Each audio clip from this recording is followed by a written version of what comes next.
Hello everybody, thank you very much for joining me today for another Twilight Zone video in my Twilight Zone ranking series where I rank every episode of the original series from my least favorite to my favorite.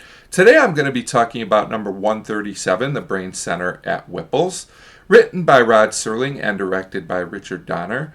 The main concept of this episode is that the CEO of a company basically wants to lay off all his employees and replace them with computers or technology, however you want to look at it. Now, Brain Center at Whipple's is an episode I've always thought missed the mark a little bit, but watching it again, I have to say, while I don't think this is a great episode by any means, I think it's a little better than I remember, and that kind of comes from the fact that I think it's still a relevant episode in some ways, even though it's dated in others. But this one moved up a little bit for me as far as appreciation of the episode goes.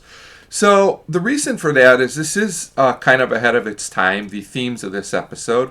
The acting is pretty solid by everyone. Richard Deacon does a solid job in the lead, and all the supporting acting is fine. I like the plot. It's interesting to see, a viewpoint at this time in the 60s of a plot about someone who wants to replace people with machines. This seems to still be relevant because technology continues to advance today. So, the problem with this episode, though, is I think to make his point, Rod Serling made all the characters too exaggerated.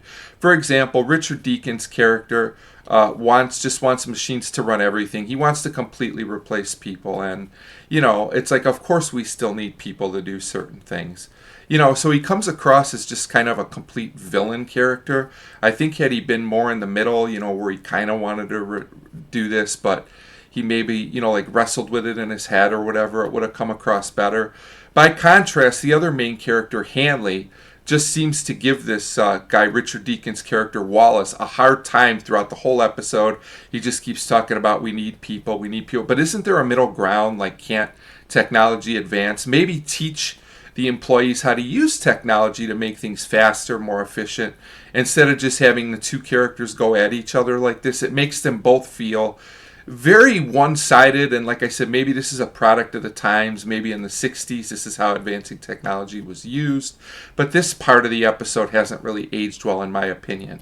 For example, there's a scene with this other character, a foreman, and he gets replaced and he's upset about it, so he goes in to try and destroy the computer. He just starts smashing it up, which I have to say the computer looks hilarious in this episode. But this is obviously over the top. It's an overreaction. Like, you shouldn't go in and destroy property. But then also, like, Wallace shoots him, which is also a major overreaction. Like I said, everything to make a point in this episode is kind of overdone. But then I do like the end of the episode where they try to humanize Wallace as he gets replaced, and they try and make us feel sorry for him. And it seems like he kind of realizes the error of his ways. And that actually worked for me pretty well, even though the character was a little bit too much of a villain to totally be redeemed. Like I said, he did shoot a person, which I thought was kind of overdone. But, I do like that they try and humanize him. I do like the themes of this episode. There's a really good scene in this episode with a technician named Crowder who talks to Wallace about not wanting to work there anymore. And he's actually the character that makes the most sense. I can see things from his point of view. More characters like this and less people smashing equipment would have helped this episode, in my opinion. So there's things I like about this episode. There's things I don't like. But to be fair, I think a lot of this one is kind of the product of its time, the viewpoints. But the message that is still relevant is about how, as technology advances, what part and what role will people play in that, and how much are people needed in that role. And I think that's some interesting stuff to talk about. So, if it weren't for the over-the-top characters, this would be a really great episode. But as it is, I still think it's a pretty interesting, it's a flawed but average episode. That does make you think. And like I said, it's interesting to see this viewpoint in the 60s. So overall, Brain Center at Whipple's comes in at 137. Feel free to leave me a comment about this episode. Definitely. I don't hear too much about this episode from Twilight Zone fans, so be interesting to hear your thoughts on it. Next up will be number 136. Thanks for your support, and thanks for watching.